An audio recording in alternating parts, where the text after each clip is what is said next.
Funny how life never prepares you for the moment your world shifts under your feet. You can build an entire life around someone, spend years thinking you know their heart, their habits, their little quirks, and yet it takes just one random evening to realize you don't know them at all. That was me. Landon Hayes. 36 years old, owner of a small but successful construction company, living what I thought was a pretty straightforward life. Hard work, long days, bills paid, dinner at 6, rinse and repeat. I wasn't looking for drama. Hell, I didn't even believe in the signs people talk about in those cheating stories you read online. Thought that was stuff that happened to other people. Until it happened to me. It was a Wednesday. Not special in any way. I'd finished up early because a site inspection wrapped faster than expected. The guys were joking around, saying I should take Scarlett out to dinner, surprise her for once. That idea stuck with me. It wasn't often I got home before dark, and I figured she'd like the gesture. A little spontaneity, you know? But as I turned onto our street, something snagged my attention. Scarlett's car. Her pearl-white SUV, unmistakable even from a distance. Only it wasn't where it should have been. Not in our driveway. Not even in front of our house. No, it was parked a good block away, half hidden beneath a tree, tucked behind an old pickup like it was trying not to be seen. That wasn't normal. Scarlett's the kind of person who parks right in front of the house like clockwork. She jokes about being efficient with her steps, always mentioning how silly it is to park farther when you've got groceries or heels on. Seeing her car there, tucked away from view, felt off. It was like hearing a familiar song, but all the lyrics were wrong. At first, I tried to rationalize it. Maybe the driveway was blocked earlier. Maybe she had errands nearby. Maybe. But the longer I stared, the thinner those excuses felt. A gut feeling settled in, a tight knot in my stomach that refused to loosen. I decided not to go straight home.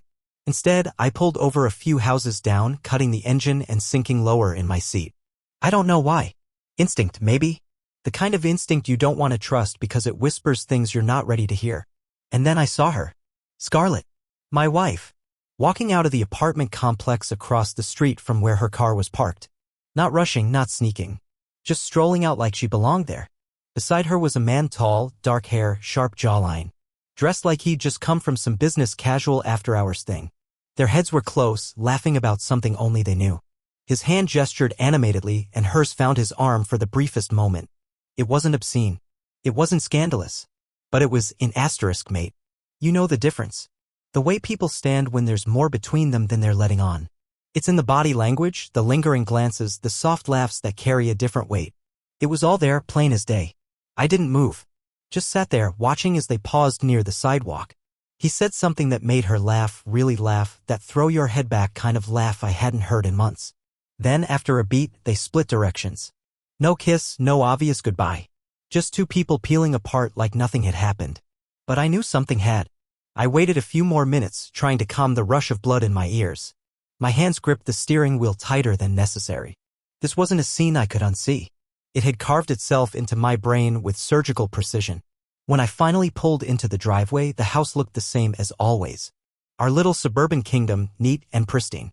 Curtains drawn, porch light on. As if nothing had shifted.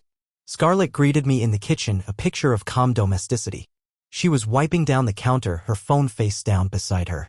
She glanced up, offered me that bright, practiced smile that had charmed me years ago. "Hey babe, you're home early," she said, like it was the most natural thing in the world. "I figured I'd surprise you," I replied, hanging my keys by the door. "Well, good timing. I just got back too. Had to help a colleague move some luggage. You know how these last-minute favors are," she added with a light chuckle, brushing a strand of hair behind her ear. That explanation was ready. Too ready. It wasn't even the words that got me. It was how smoothly they rolled off her tongue. No stutter, no pause to think. A script she'd prepared long before I ever showed up early. I nodded, pretending to buy it. But inside everything felt wrong. The casual ease of her lie was more damning than any lipstick stain or crumpled bedsheet. Scarlett had always been quick-witted, sure, but this was different.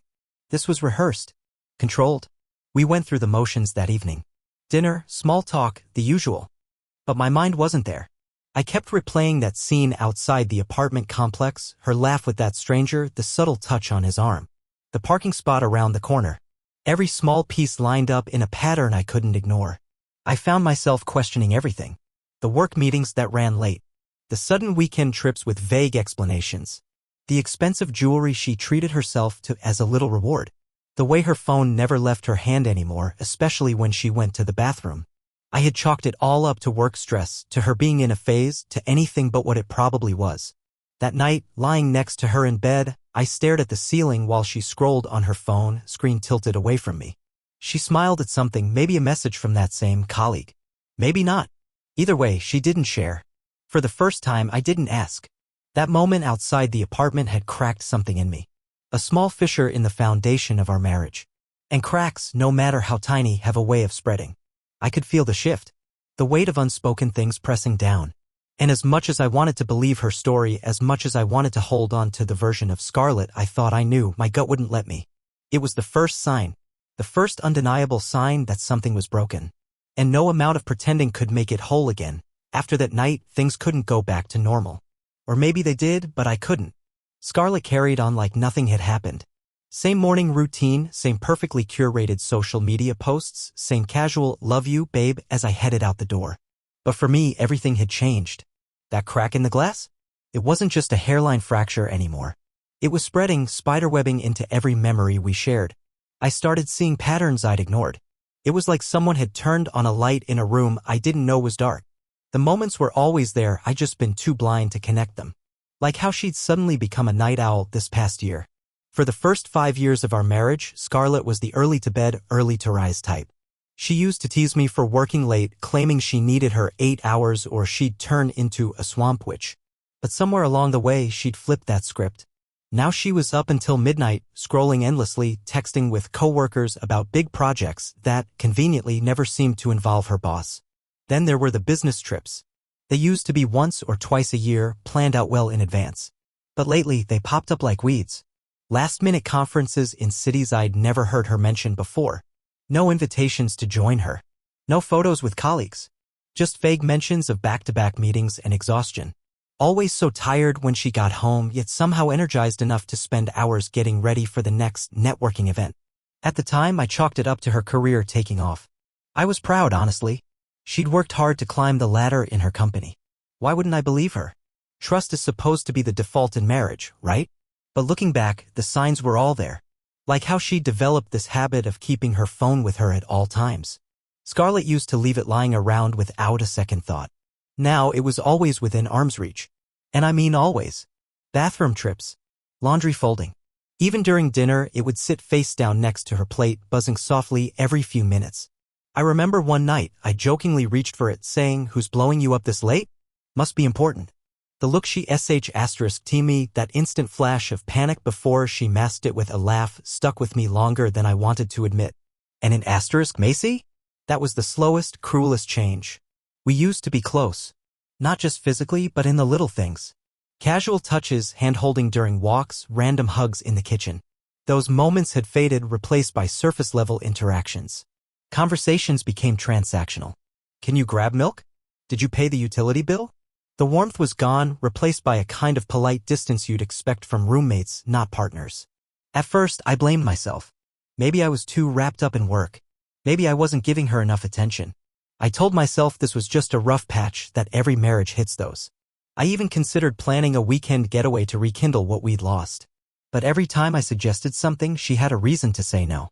Deadlines. Family obligations. Not a good time. One night, after a particularly tense week, I found myself sitting alone in our backyard.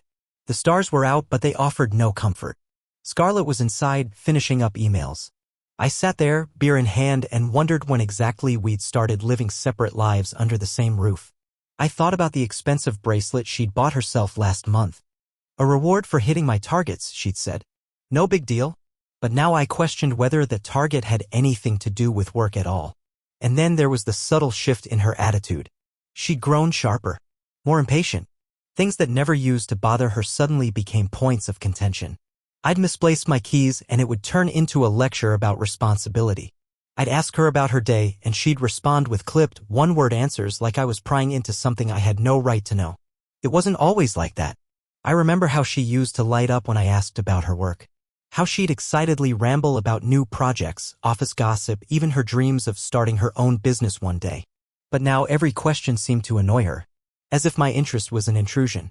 I told myself she was just stressed. Everyone gets irritable when they're burned out. Maybe it was seasonal depression. Maybe it was just a phase. But those were excuses. Comfortable lies I fed myself because the truth was too painful. The truth was Scarlett had checked out of our marriage long before I ever noticed. The signs had been waving in my face for months, maybe years. I just refused to see them.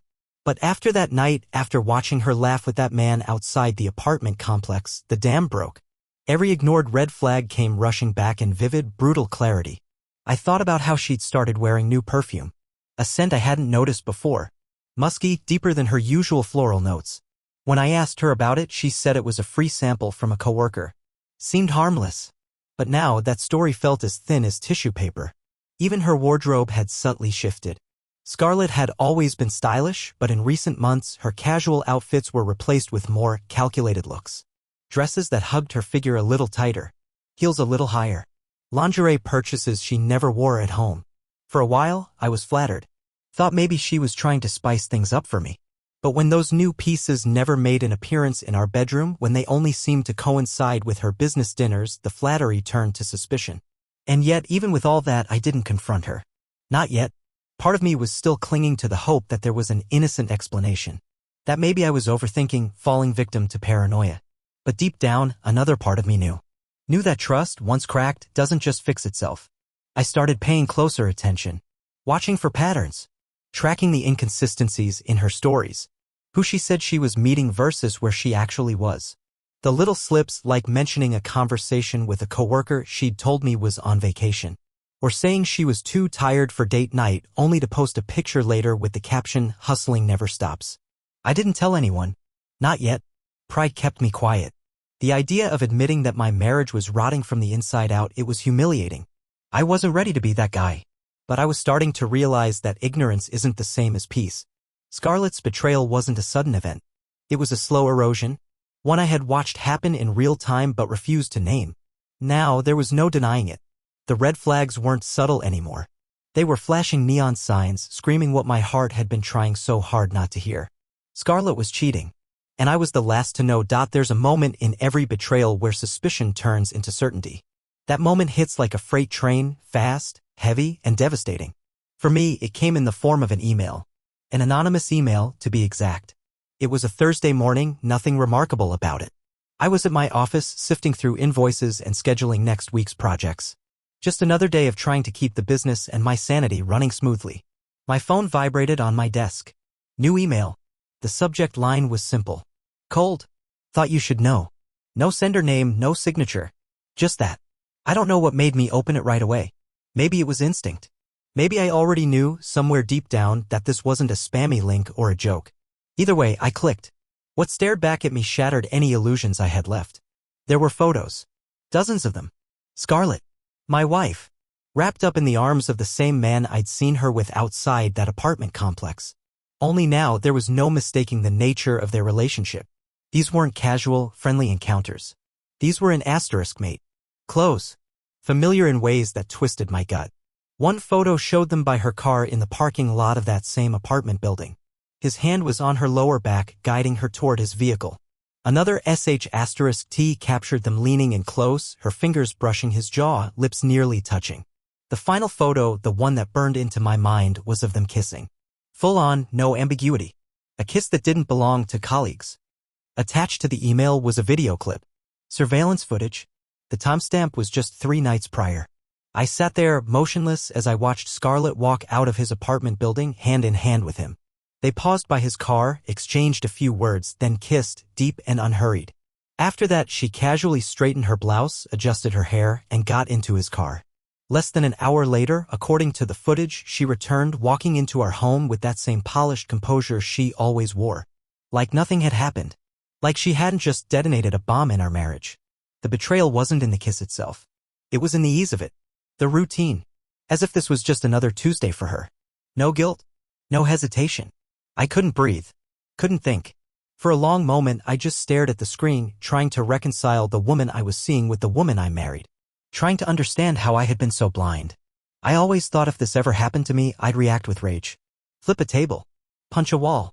But in that moment, I felt nothing. Just a cold, hollow stillness. Like my body had shut down every emotion except survival mode. It wasn't shock. It was clarity. For weeks, maybe months, I'd lived in this fog of denial. making excuses for her late nights, ignoring the distance between us, telling myself it was just stress or bad timing or some rough patch every couple faces. But seeing it with my own eyes, there was no more room for denial. This wasn't a mistake. It wasn't some one-time slip. It was deliberate. Repeated. Scarlett wasn't just cheating on me. She was living a double life. I stared at the photos again, each one feeling like another nail in the coffin of our marriage. And yet, a small part of me felt vindicated. The gut feeling that had been eating at me wasn't paranoia. It was intuition. I wasn't crazy. I wasn't overreacting. I was right. But being right didn't make it hurt any less. For a long time, I sat at my desk, the glow of the computer screen the only light in the room. My office, usually my safe haven, felt suffocating. Every memory of Scarlett was now painted with a different brush. The little things, the way she used to greet me at the door, the text saying working late, the sudden bursts of affection when she wanted to ease her guilt, it all made sense now. I realized then how much of our life had become a cover story. A facade she maintained with just enough effort to keep me complacent. I forwarded the email to myself, saving every attachment into a folder titled simply Truth. I didn't know what I was going to do with it yet. Confront her? Lawyer up? Both? One thing was certain, I wasn't going to fly off the handle. Scarlett had been playing a long game of deception. If I was going to respond, I needed to be just as calculated. For the rest of the day, I went through the motions. Meetings, phone calls, even lunch with a vendor. Outwardly, I looked composed. But inside, something fundamental had shifted. I wasn't the same man who had driven home excited to surprise his wife weeks ago. That man was gone. When I got home that evening, Scarlett was in the kitchen, humming to herself as she cooked. She greeted me with a smile. That same smile I had seen in those photos. The smile she used when she thought no one else was watching. "How was your day?" she asked casually. "Busy," I replied, forcing a smile back. I didn't bring it up. Not yet. I needed more time. More evidence. More control. But every word out of her mouth felt like poison. Later that night, as she scrolled through her phone beside me, I found myself wondering who she was really texting. Probably him. Probably planning the next luggage-moving session. The thought made my stomach churn, but I held my composure. This wasn't the time to explode. This was the time to plan. The next day, I made 2 phone calls. One to David Moulton, my attorney. A sharp, meticulous guy who didn't waste words and had a reputation for being ruthless when it came to divorce proceedings. He didn't sugarcoat anything. "Landon, you've got a solid case. But if you want to minimize damage, financial and emotional, you need to play this smart. No emotional outbursts. No confrontations without legal counsel. Can you do that?" "I can now," I told him. The second call was to someone less conventional. Connor Shane, a local journalist turned YouTube investigator. He specialized in exposing infidelity cases with a focus on the human side of betrayal, not just the scandal, but the story. Connor had built his following by telling stories like mine. Only now, mine wasn't just a story. It was personal. When I laid out the situation, he listened quietly.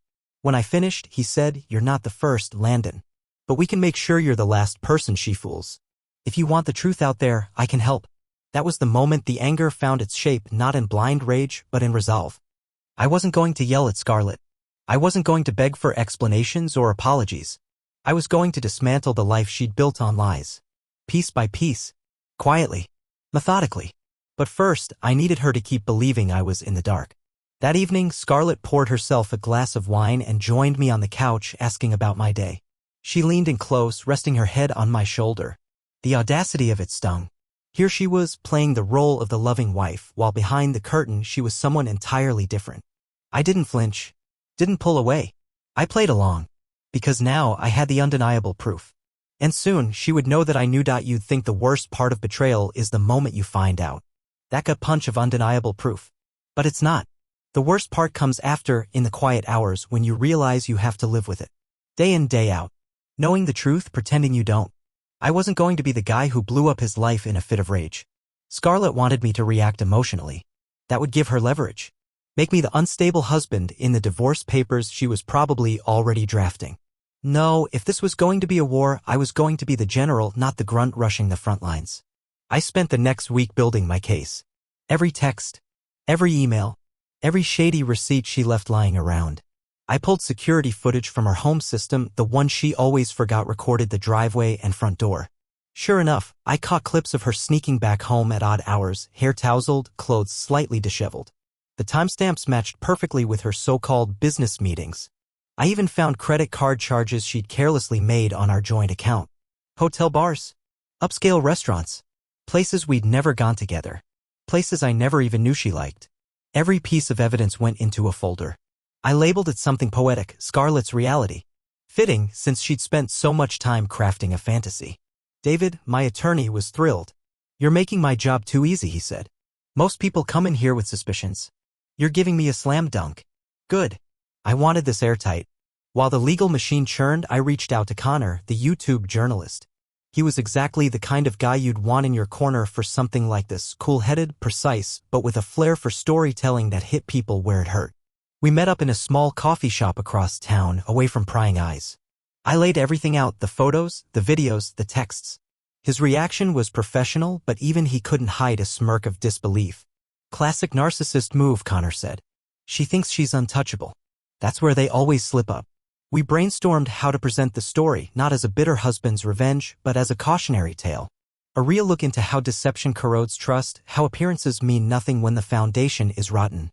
The goal wasn't just to expose Scarlett. It was to reclaim my own narrative. But before any of that could go public, I had one more front to address, the man himself. Scarlett's colleague. The snake who'd been slithering around behind my back. I'd seen his face enough times in those photos to spot him anywhere. And as fate or bad luck would have it, that opportunity came sooner than I expected. It was a Friday night. I stopped by a local bar after work, needing something to take the edge off. The place was dimly lit, filled with the usual crowd of off-duty workers and weekend warriors. I wasn't there 10 minutes before I spotted him. There he was. Same smug grin. Same expensive but trying too hard jacket. Laughing with a couple of buddies like he hadn't a care in the world. Like he hadn't been playing house with another man's wife. I could have approached him G*NS blazing. Could have made a scene. But that's not how you win wars. I took my time. Ordered a drink. Watched. Waited. Eventually, our paths crossed at the bar, whether by coincidence or inevitability. He didn't recognize me. Why would he? To him, I was just an abstract problem. A name Scarlett had probably framed as distant or unsupportive. Not a real person. Just an obstacle. "Hey, mind if I squeeze in here?" he asked, gesturing to the empty stool beside me. "Be my guest," I said, keeping my tone neutral. He ordered his drink, made small talk with the bartender. I bided my time. "You know," I said casually, "you look familiar. You work over at Orion Consulting." He looked surprised, then slightly wary. "Yeah, I do. Small world." "Small indeed," I said, swirling my drink. "You wouldn't happen to know Scarlett Hayes, would you?" That was the moment. The split second where his mask cracked. Just a flicker. But I saw it. Yeah, I know Scarlett. We've worked together on a few projects," he said, regaining composure quickly. "Interesting," I said, letting the silence stretch. "You must be the guy who helps her with all those late-night luggage emergencies." His face paled. "I don't know what you're implying." "I'm not implying anything." I cut in, leaning forward. "I'm stating a fact. See, I know exactly who you are. And I know exactly what you've been doing. With my wife. In my house. Behind my back." For a moment, he was speechless. Then he did what guys like him always do, tried to deflect, minimize, play the victim. "Look, man. I didn't know she was married at first. She said you two were separated. By the time I found out, it was complicated. Complicated. The favorite word of cowards." I smiled, but it didn't reach my eyes. "You see, I don't care what lies she fed you. What I care about is respect. You disrespected my marriage. You disrespected me. And now you're going to deal with the fallout." He shifted uncomfortably, glancing around as if looking for an escape. But I wasn't done.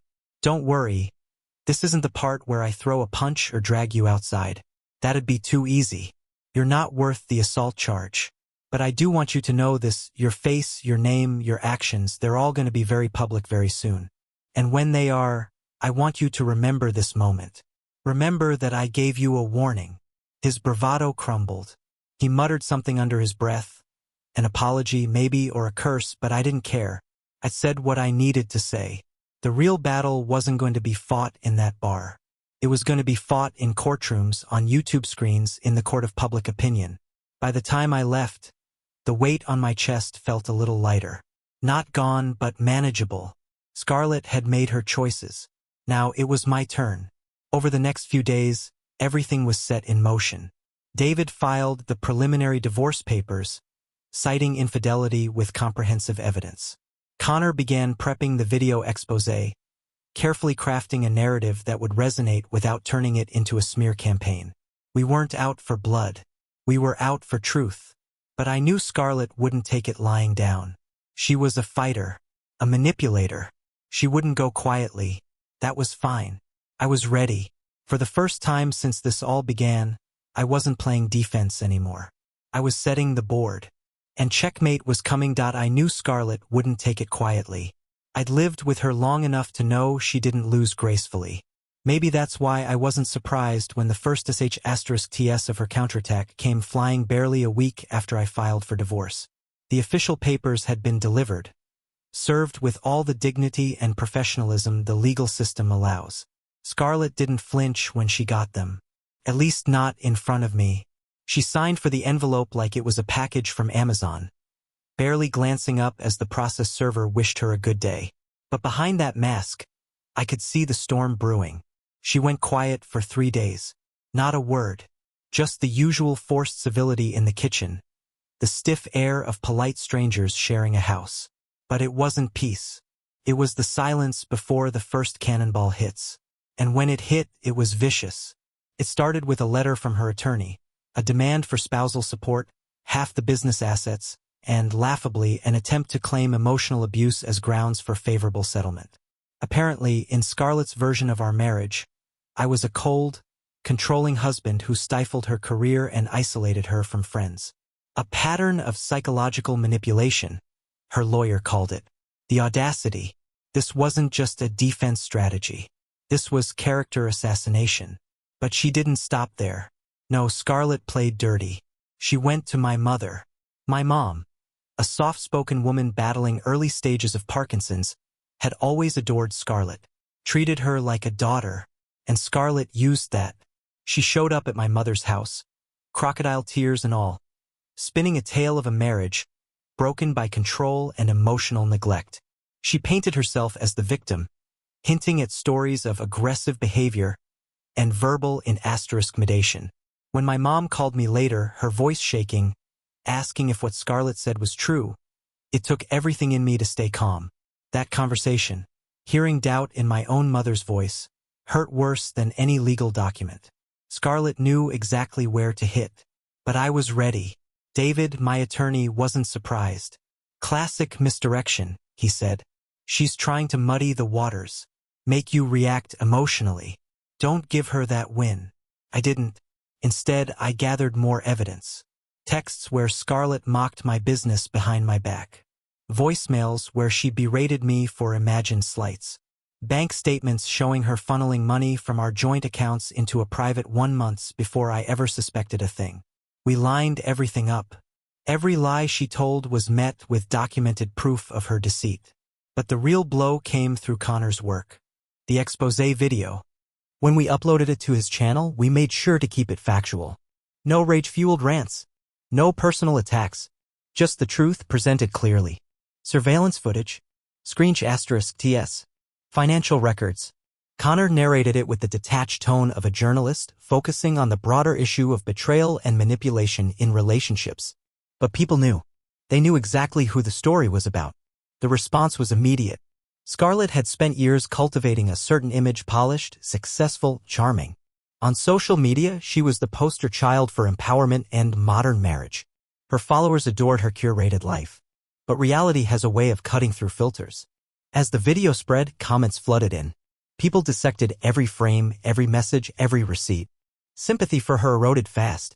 Even those who had once championed her career woman hustle began to distance themselves. She wasn't the victim in this story. And no amount of spin could change that. Scarlett tried, of course. She made a few public posts, vague statements about privacy, and one-sided narratives. But it was transparent. People could smell damage control from a mile away. Privately, she lashed out. One evening she cornered me in the kitchen. Her smile was gone. This was the real Scarlett, sharp, cold, calculated. "You think you've won, don't you?" she said, arms crossed. "You think your little internet crusade changes anything?" I didn't answer. Just watched her unravel. "You're pathetic, Landon.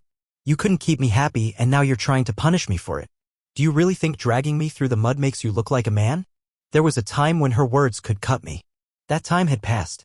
I'm not dragging you anywhere, Scarlett, I said calmly. You walked there yourself. I'm just showing people the path you took.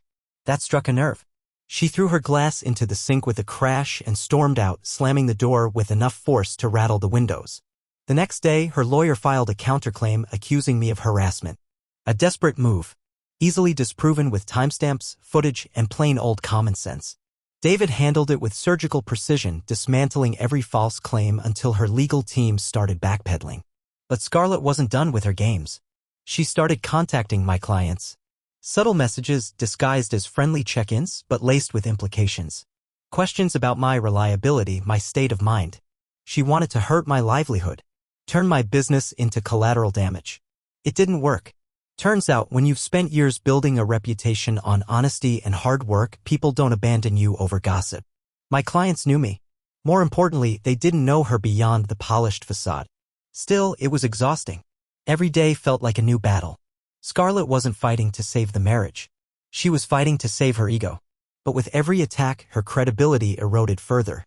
Connor's second video focused not on scandal, but on the aftermath, the tactics people used to deflect accountability. It resonated even more than the first.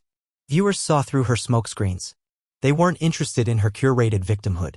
The tide had turned. What Scarlett didn't understand was that this wasn't about revenge for me. It was about reclaiming my story.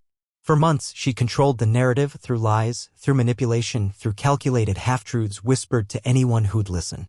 But now, the truth was out there, undeniable and unfiltered. And she hated that. One evening, as the sun set over the neighborhood, I sat on the porch watching her pack up her car. Boxes of clothes, trinkets, pieces of the life we'd shared. She didn't say a word to me. Didn't need to. This wasn't a victory lap. It wasn't a gloating moment. It was the slow, inevitable consequence of choices made long before that first crack appeared in our marriage. Scarlett had launched her counterattack with every P*N in her arsenal. And she'd lost. Not because I was louder, but because I was patient. Because the truth, once set free, doesn't need embellishment. It speaks for itself. And now it was speaking louder than any of her lies ever could.